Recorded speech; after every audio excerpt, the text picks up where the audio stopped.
இந்த செய்தியை உங்களுக்காக வழங்குவது அருண் மசாலா. 1983 ஆண்டிலிருந்து தரத்துடன் தன்மை மாறாத அறுசுவை சமையலுக்கான அருண் மசாலா.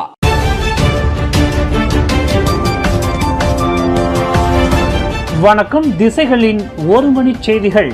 ஜொஹூர் தேர்தலில் இளம் வாக்காளர்கள் ஆதரவு யாருக்கு? வெற்றியை தீர்மானிக்கும் புதிய சக்தி என அரசியல் ஆய்வாளர்கள் கருத்து.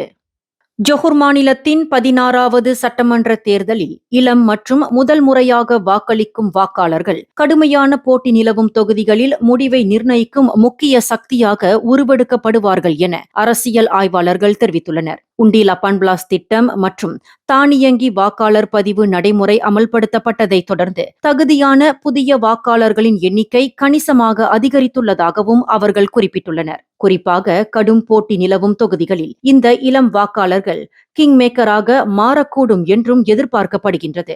காரணம், இவர்களில் பலர் எந்த ஒரு குறிப்பிட்ட அரசியல் கட்சி அல்லது கொள்கையுடனும் வலுவான பற்றுணர்வை கொண்டிருக்கவில்லை என அரசியல் ஆய்வாளர்கள் கருதுகின்றனர். இது குறித்து இல்ஹாம் மைய ஆய்வு பிரிவு தலைவர் இணை பேராசிரியர் டாக்டர் முகமது யூஸ்ரி இப்ராஹிம் கூறுகையில், மாநிலத்தின் ஒவ்வொரு தொகுதியிலும் முதல் முறையாக வாக்களிக்கும் வாக்காளர்களின் எண்ணிக்கை தற்போது முக்கியமான அளவில் உள்ளது என்று தெரிவித்துள்ளார். உண்டிலா பன்பிளாஸ் மற்றும் தானியங்கி வாக்காளர் பதிவானது நடைமுறைக்கு வந்ததை அடுத்து ஒவ்வொரு தொகுதியிலும் முதல் முறையாக வாக்களிப்போரின் எண்ணிக்கை குறிப்பிடத்தக்க அளவில் உயர்ந்துள்ளது.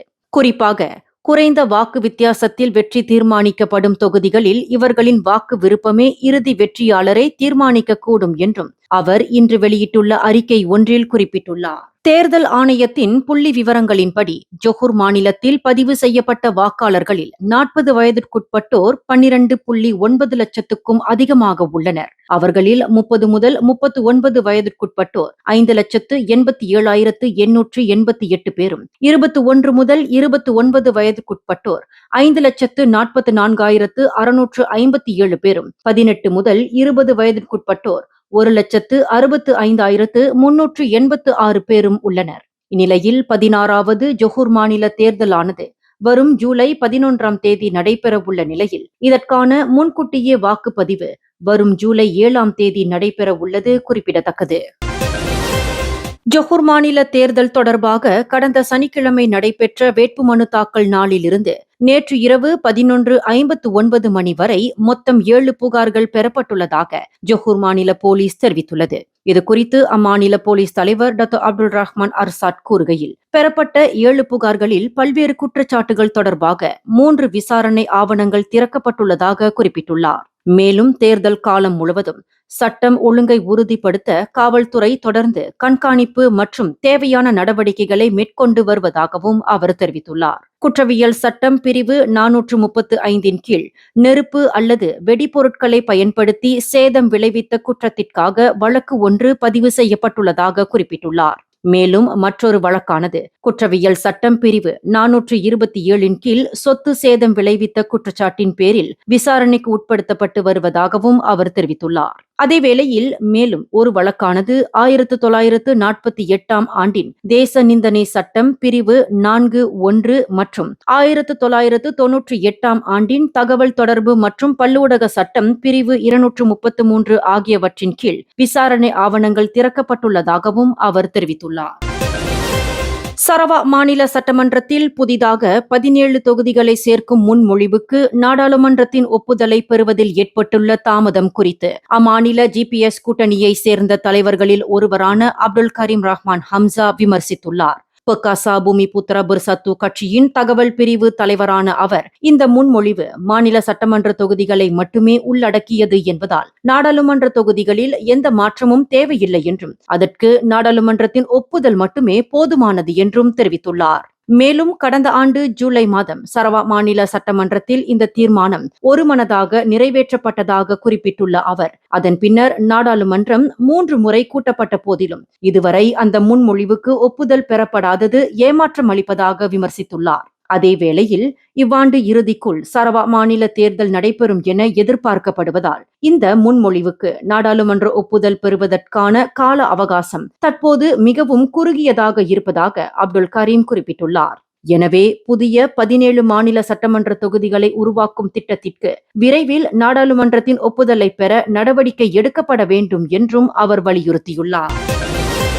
ஜொஹூர் மாநிலத்தில் உள்ள மாரா இளநிலை அறிவியல் கல்லூரியான MRSM-இல் சக மாணவரை பகடிவதை செய்ததாக 6 மாணவர்கள் மீது குற்றச்சாட்டு எழுந்துள்ள நிலையில் அக்குற்றம் நிரூபிக்கப்பட்டால் அவர்கள் கல்லூரியில் இருந்து நிரந்தரமாக நீக்கப்படுவார்கள் என மாரா தலைவர் அஷ்ரஃப் வஷ்டி டுசுகி அறிவித்துள்ளார். இச்சம்பவம் தொடர்பாக அடுத்த 24 மணி நேரத்திற்குள் ஒழுங்கு நடவடிக்கை குழு முழுமையான விசாரணை மேற்கொண்டு தொடர்புடைய மாணவர்கள் மீது மிக கடுமையான நடவடிக்கை எடுக்குமாறு மாரா நிர்வாகத்திற்கும் கல்லூரி நிர்வாகத்திற்கும் அவர் உத்தரவிட்டுள்ளார். 14 வயதுடைய அம்மாணவர் 17 வயது மாணவர்களால் பகடிவதை செய்யப்பட்டு மனவேதனை அடைந்த நிலையில் விடுதி கல்லூரியை விட்டு வெளியேற விரும்புவதாக தனது பெற்றோரிடம் தெரிவித்ததை தொடர்ந்து இந்த விவகாரம் வெளிச்சத்துக்கு வந்துள்ளது. இந்நிலையில் இவ்வழக்கில் தொடர்புடைய 5ஆம் படிவ மாணவர்கள் 6 பேர் கைது செய்யப்பட்டுள்ளனர். மேலும் வழக்கு தொடர்பான விசாரணைக்கு உதவும் வகையில் அவர்கள் 6 பேரும் 2 நாட்கள் தடுப்பு காவலில் வைக்கப்பட்டு விசாரணை செய்யப்பட்டு வருகின்றனர். ஷா அலாமில் நேற்று ஸ்லாங்கூர் மாநில குடிநுழைவுத்துறை நடத்திய ஓப்சர் கப் சோதனையில் போலி பயண ஆவணங்கள் மற்றும் போலி வேலை அனுமதி ஒட்டு சீட்டுகளான PLKS-ஐ தயாரித்த கும்பலை அதிகாரிகள் கைது செய்துள்ளனர்.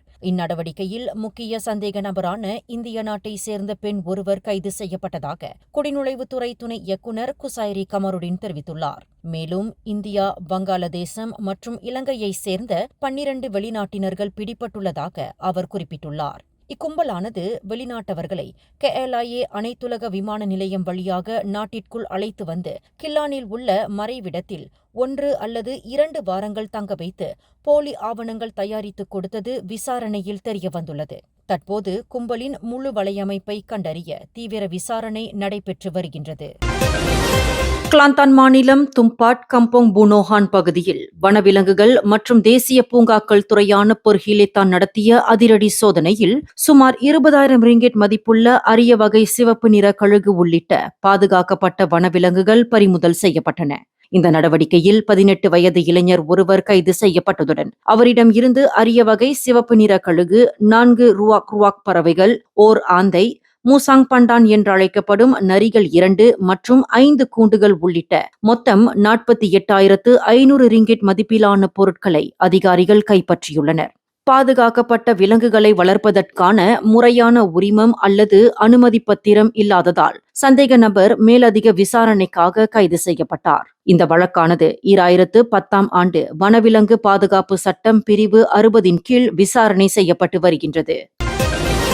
காஜாங் தமான் இம்பியான் இண்டா பகுதியில் உள்ள ஓர் அடுக்குமாடி குடியிருப்பில் பயண பெட்டிக்குள் அடைக்கப்பட்ட நிலையில் பெண் சடலம் ஒன்று கண்டறியப்பட்டுள்ளது.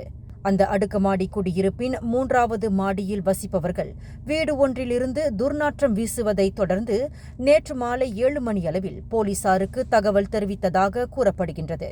இந்நிலையில் சம்பவ இடத்திற்கு விரைந்த போலீசார் அவ்வீட்டை சோதனையிட்ட போது பயண பெட்டிக்குள் பெண்ணின் சடலத்தை கண்டறிந்தனர். இந்த சம்பவம் தொடர்பாக போலீசார் தீவிர விசாரணை நடத்தி வருகின்றனர். இந்த செய்தியை உங்களுக்காக வழங்கியது அருண் மசாலா. 1983ஆம் ஆண்டிலிருந்து தரத்துடன் தன்மை மாறாத அறுசுவை சமையலுக்கு அருண் மசாலா. மேலும் செய்திகளை தெரிந்து கொள்ள கீழே இருக்கும் பெல் பட்டனை அழுத்துங்கள். உங்கள் மகிழ்ச்சியை வெளிப்படுத்த லைக் மற்றும் ஷேர் செய்யுங்கள்.